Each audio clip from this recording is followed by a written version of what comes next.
Halo guys, ahlan wasahlan di channel YouTube SMK Islam Raudatul Azhar. Improve your life skill here.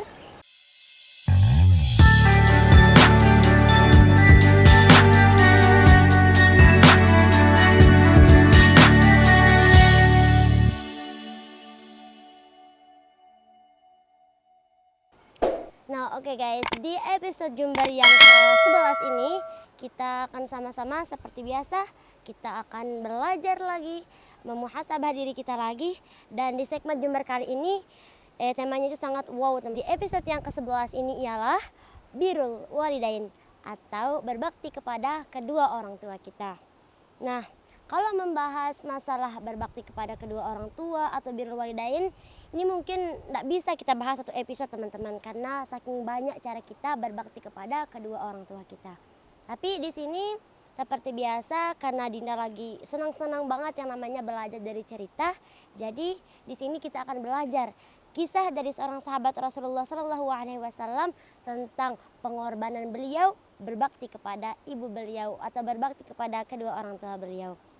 Nah, di sini teman-teman pasti kenalkan yang namanya Uwais Al-Qarni. Kenal tapi nggak pernah ketemu. Nah, jadi di sini Dinda akan bercerita langsung aja tentang Uwais Al-Qarni. Jadi suatu ketika teman-teman, ibunya Uwais Al-Qarni itu pengen banget pergi ke Tanah Suci Mekah atau pengen banget pergi haji. Tapi apalah daya, seorang ibu yang udah renta, terusan tidak punya harta, ingin pergi ke Baitullah. Dan jarak antara Baitullah sama rumahnya si ibu ini atau ibunya Uwais Al-Qarni itu juga jauh teman-teman. Jadi sebagai seorang anak yang mempunyai keinginan ingin berbakti kepada kedua orang tua, jadi singkat cerita si Uwais Al-Qarni ini pun pergi membeli seekor lembu yang digendongnya dari bukit selama beberapa bulan. Jadi si Uwais Al-Qarni itu istilahnya dia itu latihan buat ngendong ibunya, tapi pakai lembu itu. Maksudnya itu jadi nanti lembu yang udah dibeli itu digendong, dia kan naik turun bukit gitu. Jadi nanti ketika udah masuk bulan haji, si Uwais Al-Qarni itu menggendong ibunya untuk pergi ke Mekah. Nah, tapi poin pentingnya teman-teman, jadi si Uwais Al-Qarni itu berusaha semaksimal mungkin bagaimana caranya supaya ibunya itu pergi ke Mekah. Nah, nggak seperti yang kita sekarang ini, tinggal naik pesawat, set langsung sampai ke Mekah, tapi punya biaya dong ya. Tapi di zaman dulu kan nggak ada yang namanya pesawat, jangankan pesawat teman-teman, kendaraan roda 2 bermotor aja nggak ada di zaman Rasulullah. Jadi si Uwais Al-Qarni pun ketika sudah masuk bulan haji menggendong ibunya untuk pergi ke Mekah dari Yaman ke Mekah. Jadi digendonglah sang ibunya itu. Nah, singkat cerita teman-teman, setelah selesai menggendong ibunya dari Yaman ke Mekah, nah ketika sudah sampai di kota Mekah, akhirnya ibu bersama Uwais Al-Qarni ini pun melaksanakan ibadah haji. Dan ketika melaksanakan ibadah haji, betapa sangat haru sekali ibu Uwais Al-Qarni itu melihat perjuangan anaknya untuk bisa menyampaikan keinginan si ibu ini untuk pergi ke Baitullah. Nah, jadi teman-teman, ketika itu Uwais Al-Qarni di depan Ka'bah pun berdoa kepada Allah Subhanahu wa taala. Ya Allah, ampunilah dosa ibuku, kata si Uwais Al-Qarni.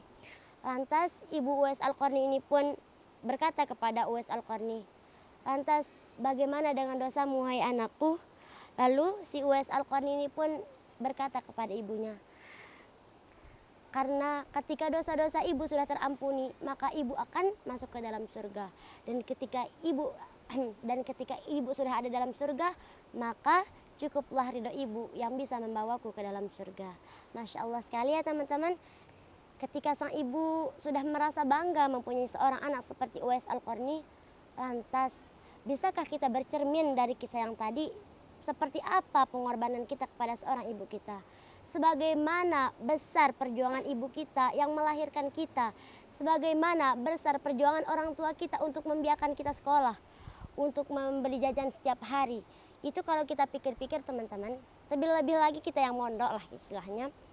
Kita nelpon sama ibu kita, ibu aku mau ini dong, ibu aku mau ini. Nah, tapi tanpa kita sadari apakah ibu kita atau orang tua kita tetap mempunyai penghasilan tetap, ataukah mungkin dia meminjam kepada tetangganya, kita nggak tahu. Tapi kalau kita nelpon ya ibu bilang ada aja, intinya kita rajin belajar. Dari kisah ini kita banyak sekali yang namanya mengambil hikmah ataupun mengambil pelajaran. Bagaimana cara kita berbakti kepada orang tua kita, bagaimana cara kita merasa bahwa kita adalah anak yang punya rasa kasih sayang kepada kedua orang tua kita. Dan di sini alhamdulillah Dina sangat bersyukur bisa memiliki orang tua yang alhamdulillah dikaruniai seorang orang tua yang paham agama, yang mendidik, yang mana memerintah dengan hal-hal yang kebaikan, melarang hal-hal yang kejelekan. Jadi seorang anak itu bisa tergantung kepada kedua orang tuanya. Kenapa Dinda bisa bilang kayak gitu? Karena ketika orang tuanya mendidiknya dengan cara yang tidak baik, pasti anaknya juga terdidik dengan cara yang tidak baik. Tapi kebalikannya, ketika seorang orang tua mendidik anaknya dengan penuh rasa kasih sayang, mendidik anaknya dengan norma-norma agama, maka anaknya juga akan terlahir seperti itu. Jadi poin pentingnya di sini teman-teman, bagaimana cara kita berbakti kepada kedua orang tua kita yang pertama. Nah yang kedua, kita sebagai orang tua juga harus bukan berbakti, tapi harus menyayangi anak kita. Kita harus mendidik anak kita bagaimana dia supaya menjadi anak yang soleh dan solehah. Karena aset terbesar seorang orang tua itu ialah anaknya. Kenapa? Karena kalau kita mempunyai anak yang soleh dan solehah, nanti kalau kita sudah dipanggil oleh Allah Subhanahu wa Ta'ala, ada istilahnya sebagai investasi kita. Ketika kita berada dalam alam kubur, nanti si anak yang ngaji, si anak yang berdoa, si anak yang membacakan Al-Quran akan sampai ke kita dan juga akan memberikan kita istilahnya makanan lah, atau istilahnya memberikan kita sesuatu yang kita inginkan di dalam kubur. Nah jadi mungkin hanya ini dulu teman-teman. Mudah-mudahan bermanfaat bagi teman-teman, khususnya para generasi muda saat ini, yang mana janganlah sedikit-dikit kita membentak orang tua, sedikit-dikit kita mengeluh kepada orang tua, tapi kita harus seberusaha mungkin untuk birrul walidain, atau kita harus berbakti kepada kedua orang tua kita. Di sini juga kita sama-sama belajar. Ya mungkin Dina juga bukan manusia yang sempurna yang hanya bisa ngomong di depan kamera lah, nasihatin, tapi Dina di sini juga belajar bagaimana cara kita untuk menjadi seorang yang bisa berbakti kepada kedua orang tua kita. Nah, di sini ada sebuah hadis yang diriwayatkan oleh Bukhari. Hadis itu berbunyi, keridhaan Allah terletak kepada keridhaan kedua orang tua, dan kemurkaannya Allah itu terletak kepada kemurkaan kedua orang tua. Jadi mau lihat Allah marah atau mau lihat Allah ridho, itu tinggal pilihan teman-teman ya. Mungkin hanya ini dulu teman-teman. Wabillahi taufiq wal hidayah, waridhana wal inayah. Assalamualaikum warahmatullahi wabarakatuh.